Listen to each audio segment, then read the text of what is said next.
کا اصول اہل علم نے بتایا ہے کہ 7 سال تک بچے کو سینے سے چمٹا کے رکھو. 7 سال سے لے کر 14 سال تک بچے کو غلام بنا کے رکھو. 14 سال سے لے کر 21 سال تک بچے کو دوست بنا کے رکھو. اس کے بعد 21 سال کے بعد ان کی تربیت مکمل ہو جائے گی. یہ 3 مراحل ہیں. پہلے 7 سال گود میں اٹھا کے رکھو. اور آج بھی بعض جگہ پہ یہاں جاپان کے اندر اب انہوں نے اجازت دیا کہ 7 کے 8 سال کے بعد بچہ اسکول جائے گا. پہلے 10 سال تک غالباً ان کا تھا. 10 سال تک وہ اسکول نہیں جانے دیتے تھے بچے کو کہ ماں ہی تربیت کرے. سب سے بہتر تربیت کی درس گاہ آماج گاہ یہی ہے ماں کی آغوش. تو یہ جو 3-3.5 سال کے بچوں کو ہم ماں اپنے سے دور کرنے کی کوشش کرتی ہے. نہیں، 7 سال بچے کو سینے سے چمٹا کے رکھے اور زیادہ وقت ماں دے اور عمل سے سیکھتا ہے. اس لیے جب کوئی ماں باپ بن جائے تو اپنی عادتیں پرانی چھوڑ دیں اور اچھی عادتیں اختیار کرے تاکہ وہ عادتیں اولاد کے اندر منتقل ہوں. الوالد سر لابیہ، عمومی قاعدہ یہ ہے کہ والدین کا عکس ہوتی ہے اولاد، والدین کا راز ہوتی ہے اولاد. بہت سارے لوگ آتے ہیں ہمارے پاس، جناب یہ ہمارے بچوں کو کوئی تعویذ دے دو، کوئی ان کے لیے دم کر دو، ان کو اپنا مرید بنا لو، ان کو اپنے پاس رکھ لو، ان کو اپنی صحبت میں رکھو. یہ نماز بھی نہیں پڑھتا، چلو ہم نہیں پڑھتے تو یہ تو پڑھے. تو میں کہتا ہوں جب آپ نہیں پڑھتے تو یہ کیوں پڑھے؟ یہ کیسے؟ یہ اصول یہ ہے کہ آپ کریں گے تو یہ کرے گا، لیکن آپ کہتے ہیں کہ ہم نہیں کرتے یہ تو کرے. ایک چور بھی چاہتا ہے کہ میرا بیٹا ولی ہو. جس طرح آپ ماحول فراہم کریں گے اس طرح کا جو ہے وہ عکس آپ کا اولاد ہوگی. حضور نے فرمایا ہر پیدا ہونے والا بچہ فطرت اسلام پہ پیدا ہوتا ہے، فطرت سلیمہ پہ پیدا ہوتا ہے. اب اس کے ماں باپ اس کو عیسائی بناتے ہیں، اس کے ماں باپ اس کو یہودی بناتے ہیں، اس کے ماں باپ اس کو مجوسی بناتے ہیں. تو یہ عمومی طور پہ ماحول اس کو فراہم کرتا ہے. لیکن فطرتاً اگر اس کو کوئی سبق ماں باپ کی طرف سے نہ ہو تو وہ فطرتاً اسلام پہ ہو، کیونکہ فطرت سلیمہ یہ ہر شے کی اصل ہے.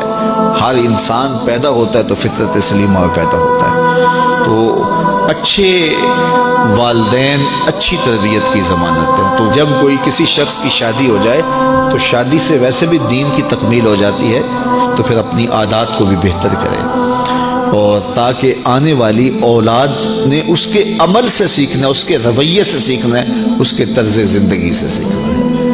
تو ہمارا سب سے قیمتی سرمایہ ہماری اولاد ہے. بعض اوقات ہم جو ہے وہ سارا دن اپنے کاروبار کو دیتے ہیں، دیگر امور میں دیتے ہیں، اولاد کو وقت نہیں دیتے. تو اولاد کو وقت چاہیے ہوتا ہے اور اولاد کو وقت دینا چاہیے. اور اولاد کو وقت دینے سے ان کی اچھی تربیت ہوگی. وہ آپ کے پاس بیٹھے اٹھیں گے، آپ کی باتیں سنیں گے، آپ کے عمل دیکھیں گے، آپ کے رویے دیکھیں گے، تو پھر ان کے اندر اس کا عکس پیدا ہوگا. آپ کی روایات ان کے اندر منتقل ہوں گی، آپ کی عادات ان کے اندر منتقل ہوں گی. آپ کے حق کیا ہیں، اپنے اخلاق کیا ہیں، اپنی اقدار کیا ہیں. اگر وہ صالح ہیں تو صالح منتقل ہوں گی، اگر وہ صالح نہیں ہیں تو پھر جو ان کی عادات ہیں وہ ان کے اندر منتقل ہو پائیں گی. تو اس لیے ہمیں اولاد کی تربیت کرنے کے لیے سب سے پہلے اپنا جائزہ لینا ہوگا اور پھر اس کو اولاد میں منتقل کرنا ہوگا. یہ کوئی ایسی گولی نہیں ہے کہ جو ہم خود نہ کھائیں اور ان کو کھلا دیں اور ان کو شفا ہو جائے. یہ گولی ہمیں خود بھی کھانی پڑے گی، پھر ان کو کھلانی پڑے گی. تو اس لیے قرآن نے کہا قو انفسکم واہلیکم نارا وقودھا الناس والحجارہ.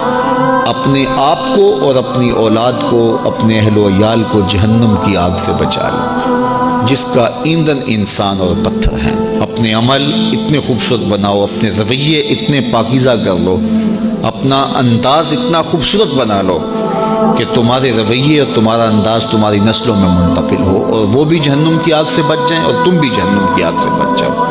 لیکن اگر تمہارے رویے خوبصورت نہ ہوئے، عمل خوبصورت نہ ہوا. اولاد کی تربیت میں سب سے اہم چیز کیا ہے؟ ہم سمجھتے ہیں کہ تربیت میں ہماری گفتگو اثر انداز ہوگی، ہم دلائل کے انبار لگا دیں گے اور اولاد کو قائل کر لیں گے. اولاد قائل کرنے سے نہیں سیکھتی، اولاد آپ کے عمل سے سیکھتی.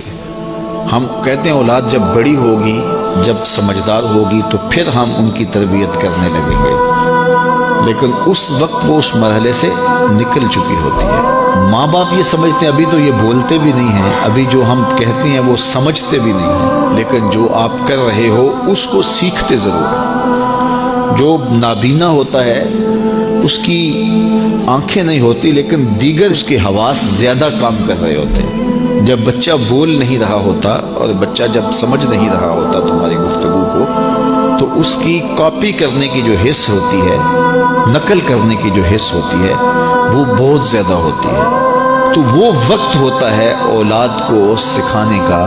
اس لیے میرے حضور نے ارشاد فرمایا کہ اپنے گھروں کو قبرستان نہ بناؤ. یعنی جس طرح قبرستان میں کبھی نماز نہیں پڑھی جاتی تو تمہارے گھر کے اندر نماز نہ پڑھی جا رہی ہو تو بچے کہیں گے اور خود مصلی پہ کھڑا ہونا شروع ہوں گے. ابتداً وہ یوں ہی مصلی پہ آئیں گے. امام غزالی فرماتے ہیں ہر عمل پہلے ریا ہوتا ہے, پھر عادت بنتی ہے, پھر عبادت بنتی ہے. تو پہلے وہ ویسے ہی دکھلاوے کے لیے مصلی پہ آئیں گے, پھر آہستہ آہستہ ان کی عادت بنے گی, پھر اس کے بعد وہ عبادت بن جائے گی. اور فرمایا گیا 7 سال کا بچہ اس کو ترغیب دو نماز کی. 10 سال کی عمر ہوگی اور ابھی تک نہیں پڑھتا تو پھر اس کو مار کر کے ہلکی ضرب سے اس کو زود و کوب بھی کیا جا سکتا ہے اور اس کو نماز کا خوگر بنایا جائے تاکہ بلوغت سے قبل وہ نماز کا عادی بن جائے. اور آپ کو یہ بتاؤں کہ جو عمل بچے بچپن میں کرتے ہیں بلوغت سے پہلے, مثال کے طور پہ نماز پڑھتے ہیں, ابھی ان پہ نماز فرض نہیں ہوئی, واجب نہیں ہوئی. اس طرح چھوٹے بچے روزہ رکھ لیتے ہیں, 8 سال کے, 7 سال کے, 6 سال کے بچے روزہ رکھ رہے ہوتے ہیں. پھول جیسے بچے دوپہر کو کملا جاتے ہیں تو مائیں پریشان ہو جاتی ہیں تو وہ انہیں بعض وقت خلوت میں لے جا کے کہتی ہیں کہ یہ دودھ پی لو, یہ چیز لے لو, کوئی دیکھ نہیں رہا. تو وہ بچے مانتے نہیں کہ نہیں ہمارا اللہ دیکھ رہا ہے, ہم نے روزہ نبھانا ہے. تو وہ شام کے وقت کتنے بے دل سے ہوئے ہوتے ہیں لیکن اس کے باوجود روزہ نبھا جاتے ہیں. اس طرح عمرہ کرتے ہیں بچے, حج کرتے ہیں بچپن کے اندر.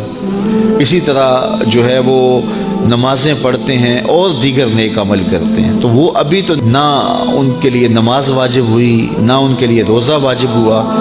تو وہ بچے بلکہ شب بیداریاں کرتے ہیں, راتوں کو جاگتے ہیں بچے. یہ حفظ القرآن جو بچے کر رہے ہوتے ہیں تو یہ اتنی زیادہ محنت کر رہے ہوتے ہیں کہ آدھی رات اٹھ کے تو اپنا سبق یاد کر رہے ہوتے ہیں اور سارا دن قرآن مجید پڑھ رہے ہوتے ہیں. اس طرح سے نظامی کے بچے جو بھی نابالغ ہوں, تو جو بچے ابھی بالغ نہیں ہوتے تو جو عمل کرتے ہیں وہ نمازیں ہیں, روزے ہیں, حج ہے, عمرہ ہے یا کوئی اور نیک عمل ہے, سارے کا سارا ثواب ماں باپ کے نامہ اعمال میں درج ہوتا ہے. اب مجھے بتاؤ, چھوٹا بچہ جب روزہ رکھتا ہے اور کمزوری کے باوجود وہ شام تک روزہ لے جاتا ہے اور پھر اس وقت جب روزہ افطار کرتا ہے سارے دن کی بھوک اور پیاس کاٹ کے, تو مجھے بتاؤ کہ ان کا رب کتنا خوش ہوتا ہوگا. اور کیونکہ نہ تو اس کے اندر کوئی تصنع ہے اور نہ کوئی اور بات, ان کا عمل ہی عمل ہے, اس میں خلوص ہی خلوص ہے. تو پھر وہ ماں باپ کے نامہ اعمال کے اندر وہ نیکیاں درج ہوتی ہیں. تو اولاد کو بچپن کے اندر آپ جو تربیت دیتے ہیں تو وہ جو عمل کرتے ہیں, ایک تو ماں باپ کے کھاتے میں اس کا عمل اور دوسرا بالغ ہونے سے قبل ان کی عادت پختہ ہو گئی. تو والدین کی ذمہ داری ہے کہ ان کو جو ہے وہ صالح تربیت